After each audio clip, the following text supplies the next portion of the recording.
I am a refugee of Saddam's genocide. We fled after the massacre of the Kurdish people in the north.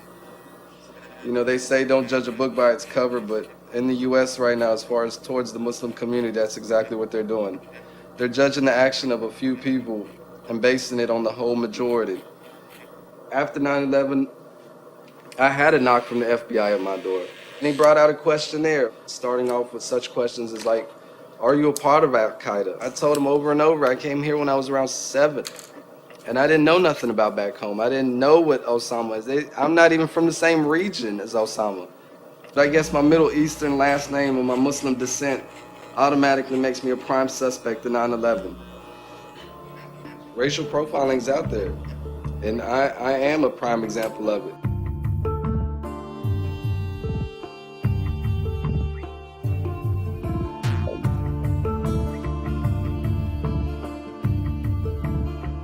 Racial profiling is when you stop someone, when you believe someone is involved in an illegal activity simply because of the color of their skin or because of their racial or ethnic characteristics or because you believe they're members of a particular religious group.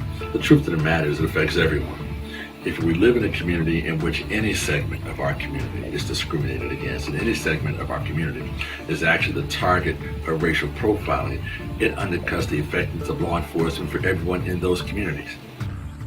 I mean, it's funny how sometimes you're always in the wrong part of the neighborhood. I didn't even know there's such a thing as a wrong part of the neighborhood, especially in America. Like, yeah, I thought you were free to go wherever you want, whenever you want. I was pulled over sort of late night, accused of being, as he put it, suspicious activity. So I was pulled over, Bill Mead area, asked for my license, my registration, my insurance. I had it all. I showed him my everything. He's like, okay. So I've been interrogated, a couple hours of interrogations out in the cold in the boxes, and the other cops just having casual conversation, making me look like the fool. And I mean, that's tough, being a kid, but sometimes you go through that.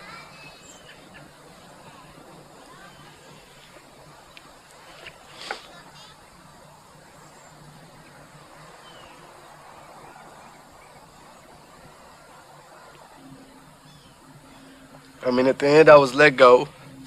No citation, no ticket, no reason. Only because, in my opinion, I was a Muslim kid in the wrong part of the neighborhood. So they said. I mean, I've seen a lot in my life. But to be degraded, I wasn't worried about stripped down of my clothes. Being stripped of my dignity was what I had a problem with. I mean, to run away from the injustices, only to come back and face it, that was tough. This is still the land of opportunity. This is America. People flee from other countries to come to a beautiful place like this. But sometimes they don't realize the harsh reality of it. Every beautiful face has an ugly side to it.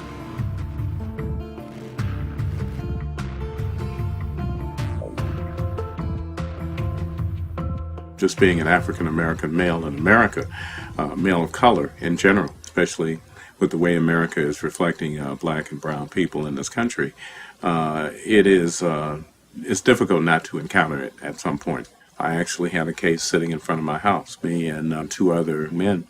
Police jumped out, pulled guns on us, put it at our heads, and said they were looking for someone who had stolen some equipment.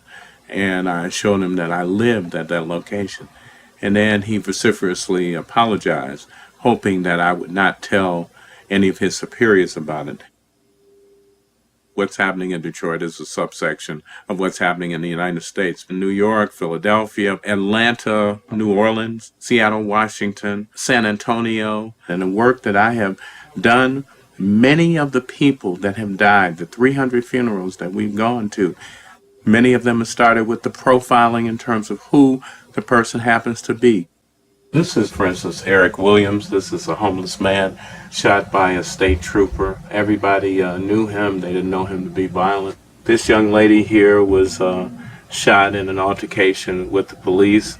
This young man here was a father, had 4 children, just walking home and was stopped by the police. He never made it home. It gets to the heart of the thing that this is really about the question of humanity, and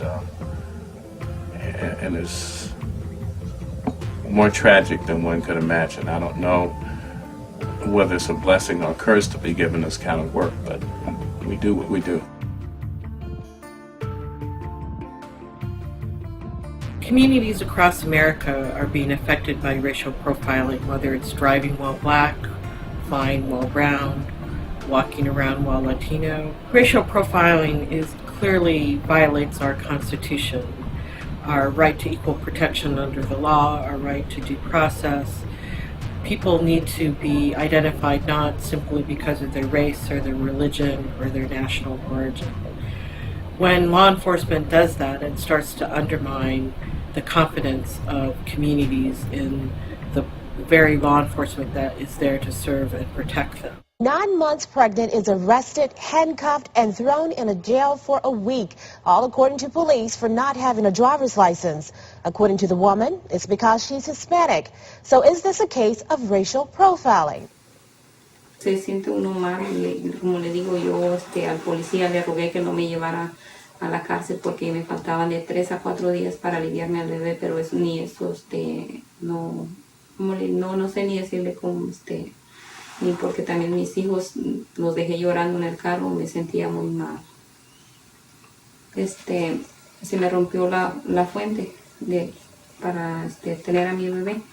Cuando llegamos al hospital, que me subieron a la cama cuando Karran te suben a la cama, me tuvieron expulsada de esta mano y del pie. Por decir, me libré el domingo, tuve 3 días en el hospital. Como yo no supe si a mi hijo se lo habían entregado a mi esposo, como a mi esposo no lo dejaban verme. Yo no supe si se lo habían entregado a él o no, como no me dejaban hablar por teléfono ni nada.